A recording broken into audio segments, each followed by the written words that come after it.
we a pair? Me here at last on the ground, you in midair.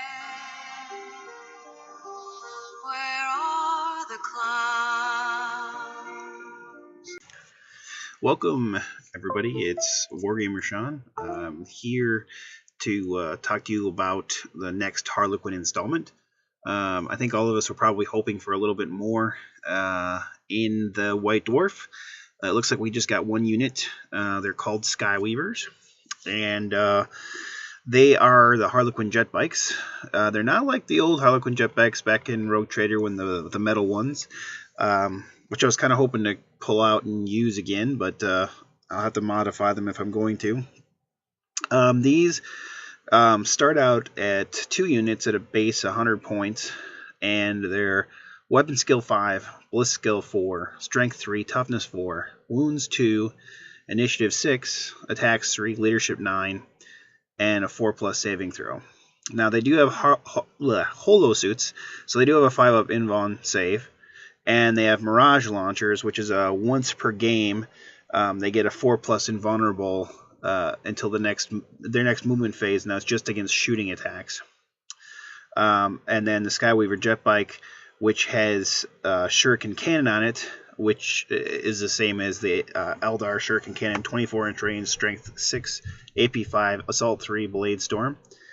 And then they also have Star Bolas, which are 12-inch range, Strength 6, AP 2, Assault 1, Blast 1 use only weapon.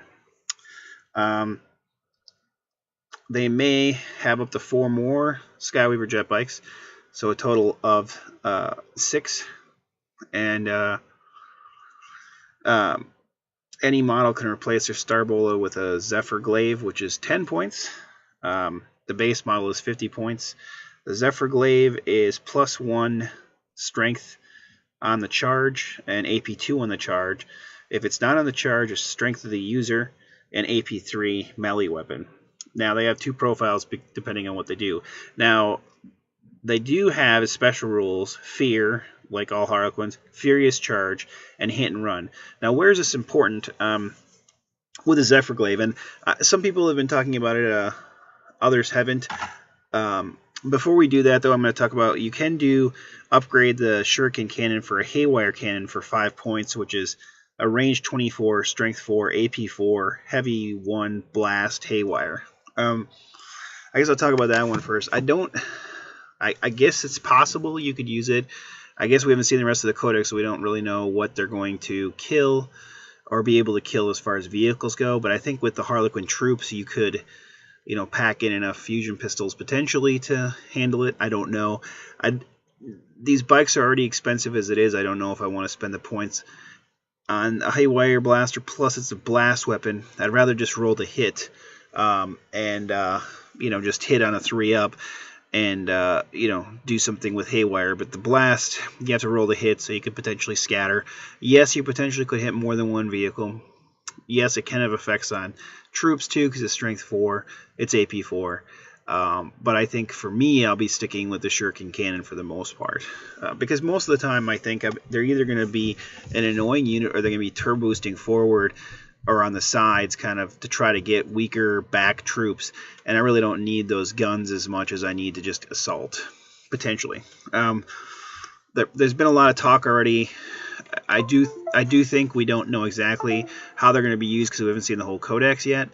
But I don't agree with some. I do think they're a little fragile because the 4-up save. I wish they had a 3-up save.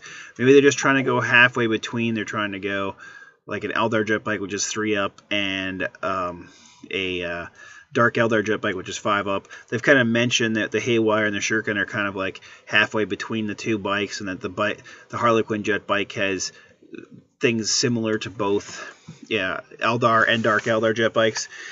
So I think they're just trying to tie the 2 together, the kin. I'm hoping so. I hope they don't end up changing the Eldar Jetbikes, because a 4-up save would really suck. But I would like to have seen Skilled Rider. That would have helped with the Jink and helped with terrain, but we didn't get that. So let's talk about what we got. I think I know some people are talking they don't like the Zephyr blade. It is more expensive, so it's 60 points versus 50 points a model. But honestly, let's think about this. You get +1 strength in the charge, and you get Furious Charge.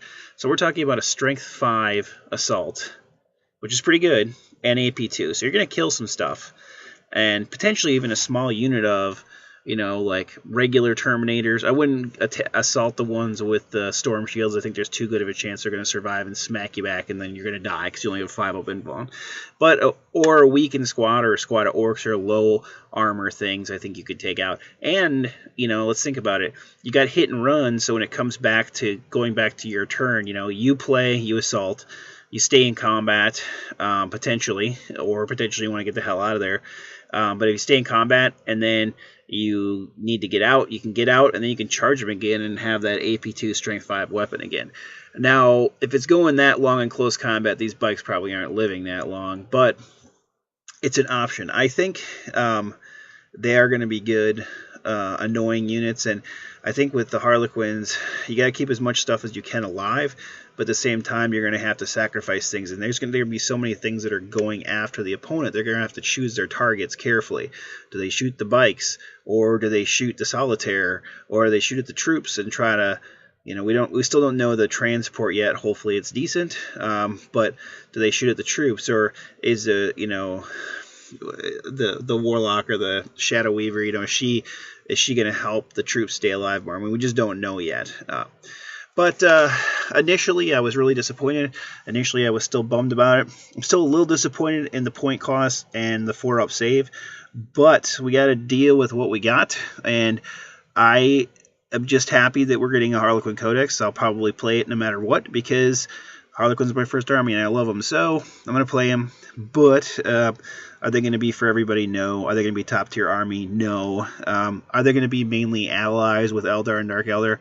Yeah, I think so. Will I play them by themselves? Yes, I will. But not everybody does that. Will I ally them? Sure, sometimes. But I've been playing for a really long time, so I'm used to kind of playing solo armies. I've been playing since Rogue Trader, and so my mind's kind of set that way. And I'm kind of past the point of win at all costs and super competitive. I just kind of like to have fun. I will play competitively sometimes, but a lot of times I like to have fun. So I don't mind, it's going to take some losing to get good at these guys. They're going to be a super finesse army, a glass hammer, a lot more unforgiving than Eldar or Dark Eldar even, I think. But that's all I got so far. Hopefully next week we'll get some more information. Hopefully next week we'll hear about a codex. That'd be nice. But until then, keep on wargaming and having fun. Take care. Isn't it bliss? Don't you approve?